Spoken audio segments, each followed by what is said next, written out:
page. Nakapirma po ako doon. Hindi ko po pwede ikalat yon nang wala akong pirma kasi ako yung chairman.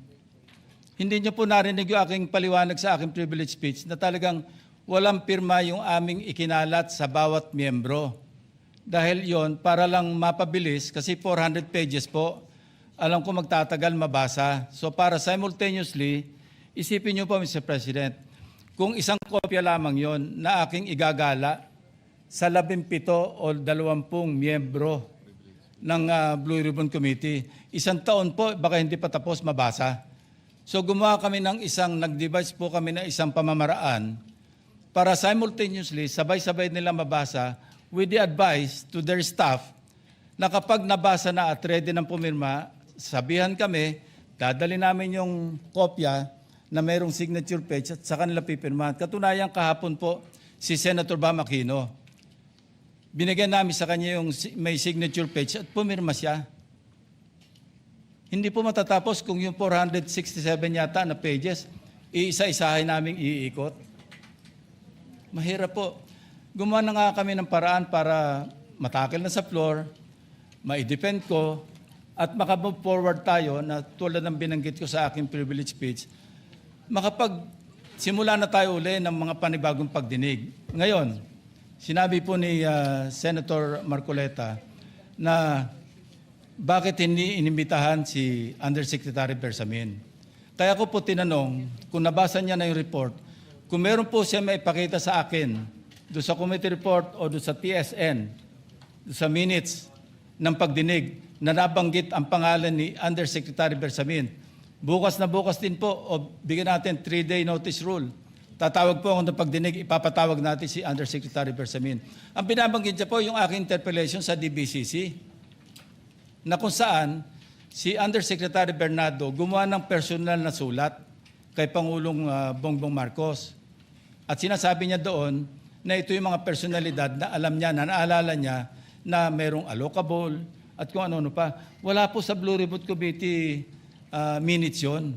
Sa labas po yan sa plenaryo, sa DBCC, sa National Budget Deliberation. So kung may papakita po sa akin ng ating kasamahan, Senator Marcoleta, na mayroong isang mention sa affidavit o sa salaysay ni Undersecretary Bernardo na binanggit si Undersecretary Bersamin, di tumawag po tayo ng pagdinig at mag-motion siya na ipatawag kung sino man ang gusto niya ipatawag.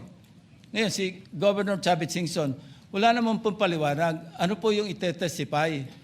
Konektado po ba sa issue at hand, which is the flood control projects? Kung konektado po, sana sumulat po siya sa chairman at sinabi niya, ito yung lalamanin ng ite-testify o ito yung naka-attach yung draft affidavit ni Governor Chavit Singson. Sino naman ako para tumanggi na ipatawag kung sino man yung resource person? Nagpadala nga siya ng surprise witness, siya lang nakakaalam eh. Hindi ko po inawat eh.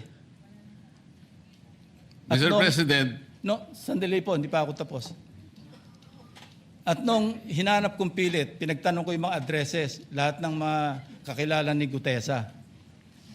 At inalam po namin sa pamamagitan ng CCTV footage, baka naman merong sumalubong o merong kasama na pwede natin matunton kung nasan si Gutesa. Ganun po kasi ang aking pagnanais na talagang get to the bottom of this issue. Pero bigla po nawala eh. Ano po magagawa ko?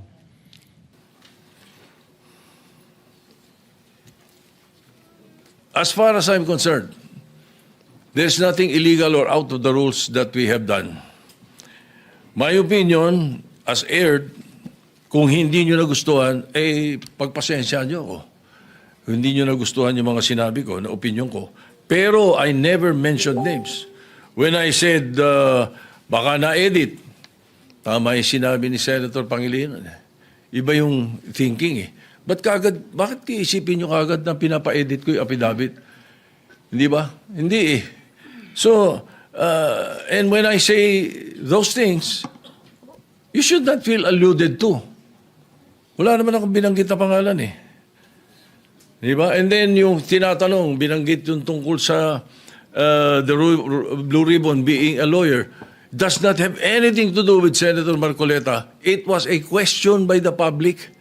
It was a question even by Secretary Claire Castro or Attorney Claire Castro. The question was, di ba kailangan abogado yun? So that was asked of me. And I said, no. Nothing in the rules says so. Wala naman talaga eh. As a matter of fact, we elected Sani Alvarez as Blue Ribbon Chairman for 2 years. And he is not a lawyer.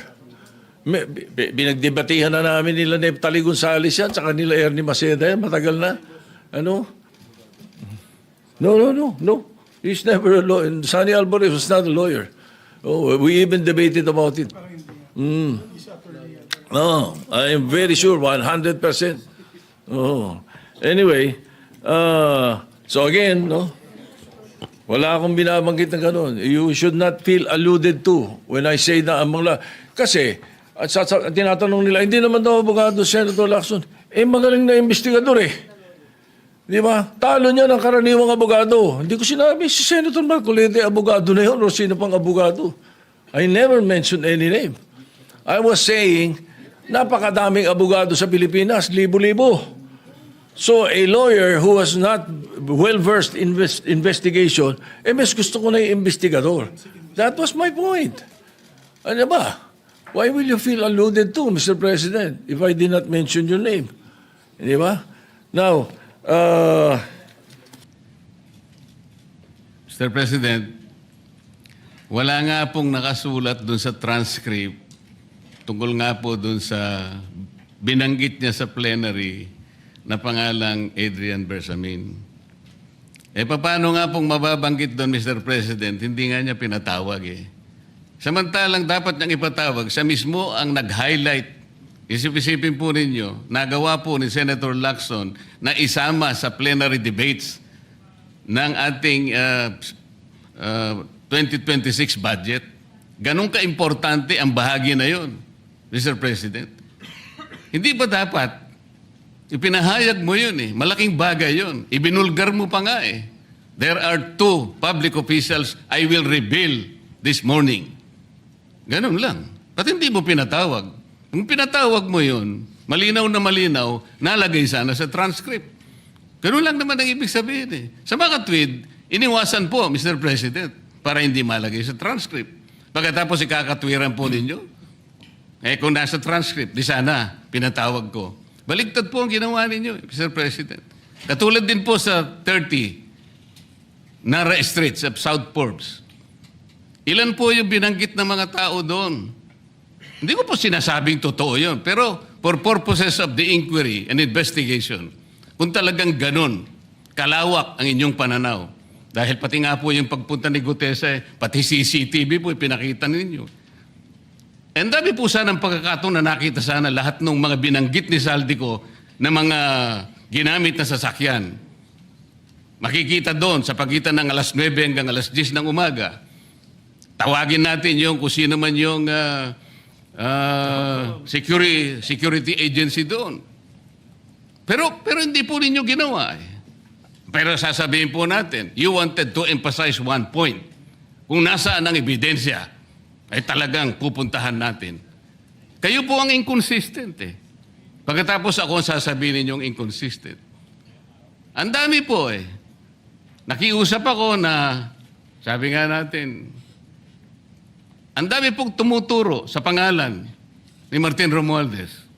Inimbita po ninyo, hindi dumating, nakiusap ako, naimbitahan uli, ang sabi po ninyo sa magitan ng inyong interview, kung pupunta siya rito, welcome. Kung hindi siya pupunta, wala tayong magagawa because of inter-parliamentary courtesy.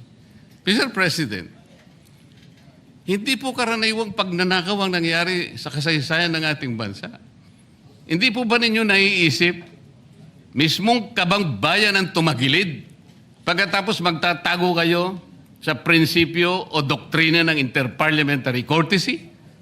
Kung ako po ang chairman ng Blue Ribbon Committee, Mr. Chair, Mr. President, hindi ko po igagalang interparliamentary immunity sapagkat ang pinag-uusapan dito ay interes ng mamamayan. Huwag po tayong magtago kung saan-saan. Sinabi po ninyo, Mr. President, Senator Lacson, yung Apostille Convention. Hindi ba pinahayag po ninyo sa isang pag-i-interview ninyo na kung si Saldico lamang ay makakuha ng isang subscribe statement, kahit sa Zoom lang, ipatatawag namin siya? Bakit hindi po ganun ang ginawa ninyo? Pwede naman siyang mag-Zoom pagkatapos na magkaroon ng apostilled sworn statement. Bakit hindi po ninyo ginawa? Meron naman pong Zoom eh. Natatakot yung tao. Nanganganib ang kanyang buhay. At palagay ko naman, nanganganib nga talaga. Iintay pa po ninyo na humarap sa inyo? Pwede naman ang Zoom eh. Kung talagang gusto nyong tuntunin ang lahat ng mga ebidensya na dapat nating puntahan. Ito po yung pinupunto ng aking privilege speech kahapon eh. Hindi ko nga po alam na kapag ako po ang magdi-deliver ng privilege speech, Mr. President, palagi po kayong nawawala. Kasi nga, nasa bandang huli na po ako eh. Pero kung talagang gusto nyo lamang, alam nyo naman, nasa agenda po natin kung sino po ang tatayo para mag-deliver ng privilege speech eh. Ayoko pong isipin na sinasadya ninyo. Ngunit narinig naman po ninyo eh. Mr. President, pagkatapos isasama yung Kalayaan Island Group, ano po ba talagang pinag-uusapan natin dito? Yung kapakanan ng bayan, pinipilit po nyong pinagtatanggol ko ang China. Sa March 12 po, Mr. President, Senator Lacson, sana po may panahon kayo sapagkat ipinatawag ko sa magitan ng isang resolution at ito po ay alam na ni Senator Erwin. Pinatawag ko po ang NAMRIA, pinatawag ko po ang Philippine Coast Guard, Philippine Navy, ang DFA, pinatawag ko rin po si Justice Carpio at saka yung professor sa UP. At kung sino man po ang interesado, pero once and for all, malaman po natin dito kung sino ang sinungaling, kung sino ang makatsina, kung sino ang naggagaling-galingan at nagpapanggap na expert in international law. Sana po, Senator Lacson, nandun po kayo. Mr. President, may we hear from the chairman of the Foreign Relations Committee? Because his name was mentioned. May I just confirm if indeed he will call for a hearing and invite those people mentioned, Mr. President? With due respect. Well, as requested, if you would like to respond, Senator Erwin Tulfo. Thank you, Mr. Chair. This morning, I have received a letter from the Department of Foreign Affairs citing that they cannot attend, including NAMRIA, Mr. Chair, and we have already written to the various chiefs of staff of the members of the Committee on Foreign Affairs. They cited, including NAMRIA, that they cannot attend because of the fact that it is a matter of national security, Mr. President. And I also have a copy that will be sent to your office, Mr. President. The reason given by NAMRIA, the Armed Forces of the Philippines, and the Department of Foreign Affairs, Mr. President. In other words, Mr. President, the gentleman from Pampanga and Tarlac is confirming something that is not confirmed. Mr. President, that is too much of a statement.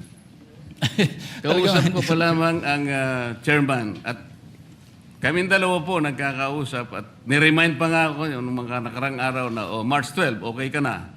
So, ang sabi ko sa kanya, ito po ang dapat nating maimbitahan.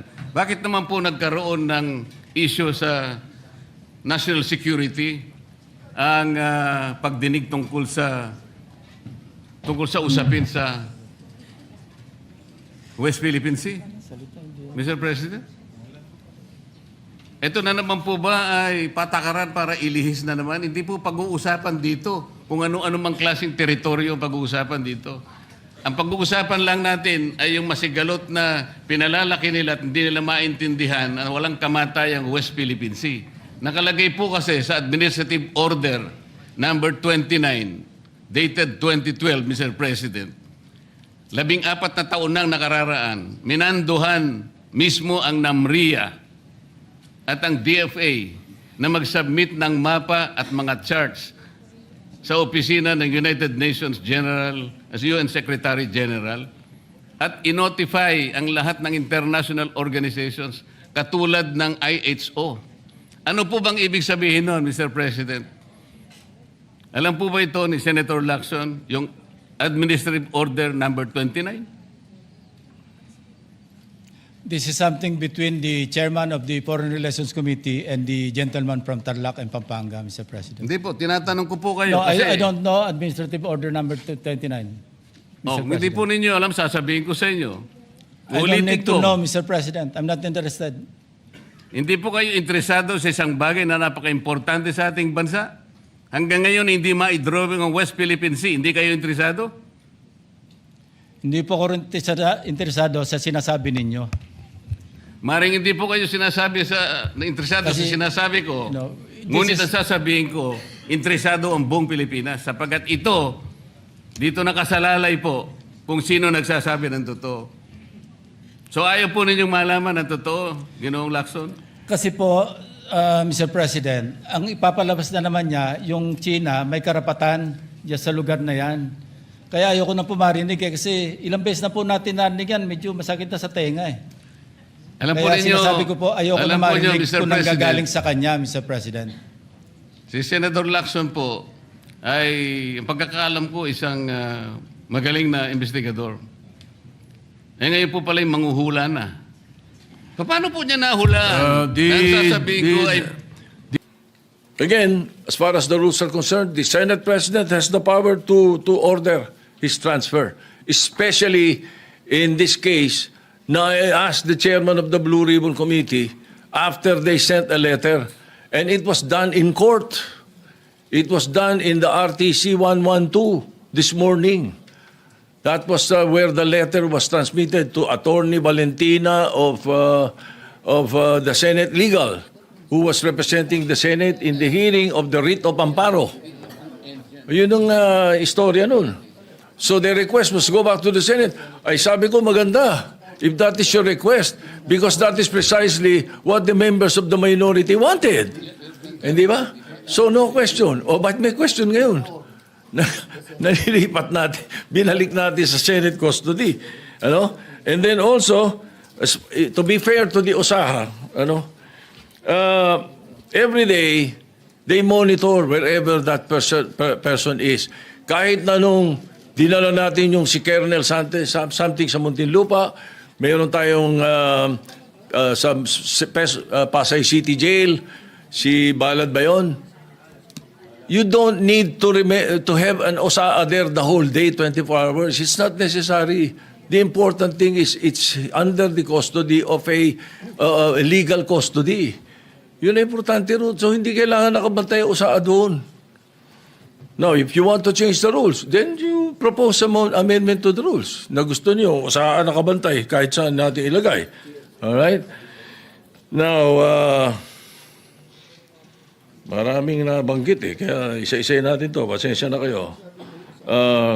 Ang Witness Protection Program, ang pagkakaalam ko, magkakaroon ng immunity from criminal prosecution. So kung natatakot sila sa kanilang security, bilyon-bilyon ang pera nila Ang dami nilang pwedeng bayaran security guard Kahit 1,000 security guard kaya nila Bakit kailangan ang gobyerno? Ay galit na ang mga tao dahil hindi nga natin malaman kung ilan yan, kung nangyari nga yan, kung sila nga yan, hindi po ba? Kaya we were just trying to be prudent. Konting konting hinay. Huwag yung sasabihin natin. Kaya sabi ko, ba't tayo nagmamadali?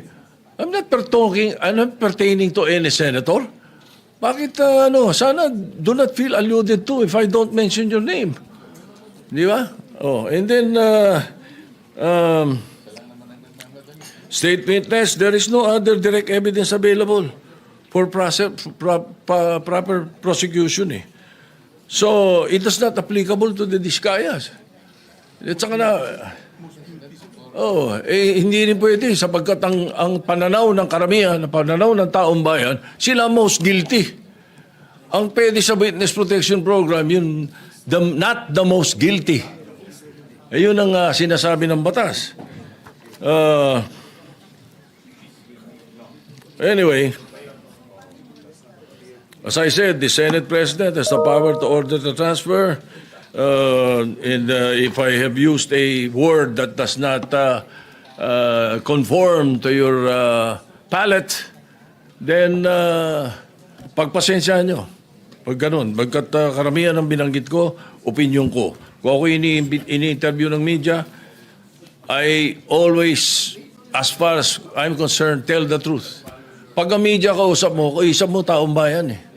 Ganun yun. Kaya iniiwasan ko na hindi ako magsabi ng totoo.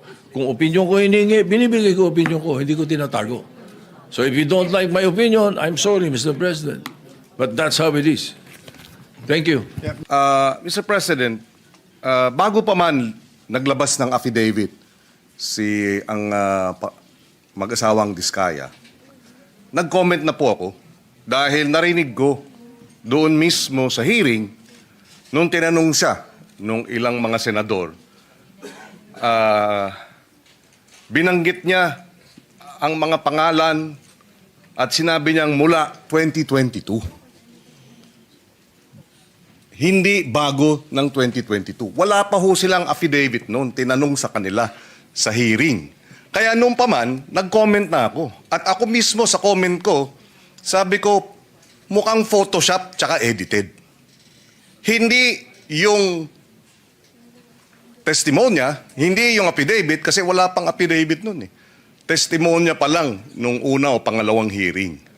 Kaya, in fairness to the Senate President, kung sinabi niyang edited, I was not referring to, this representation was not referring to the affidavit or in any way referring to the chairperson of the Blue Ribbon Committee. I was referring directly to the testimony given during the hearing, public hearing, of the Diskayas that they said they started flood control projects in 2016 and then went on to continue until 2025. And they too said na itong mga binanggit nilang pangalan ay sa 2022 lang. So kahit na wala pa ho yung affidavit, doon pa lamang sa kanilang mga testimonya during the public hearing, nakita ko na mukhang hindi kapani-paniwala. At least this is my view as a lawyer, na mukhang kung gagawin silang state witness, kinakailangan buo, hindi edited. And when I refer to edited, sila bilang mga testigo, ine-edit nila. Hindi yung chairman ng komite, hindi yung sa abita. I was not referring to the affidavit, I was referring to their testimony when the affidavit had not yet been actually submitted. Just for the record, Mr. President. Thank you, Senator Pangilinan. In addition, Mr. President, in addition, point number 2, sorry. I was a member and continue to be a member of the committee, the Blue Ribbon Committee. Unfortunately, as was pointed out by the former chairperson, it is the committee that decides as to whether or not we will agree to have a witness taken as in custody to become a witness under the Witness Protection Program. Unfortunately, as a member of the committee, I was not able to read the letter of the chairman then addressed to the Department of Justice. So in that case, Mr. President, sabi siguro kanina, if I heard correctly, nagmamadali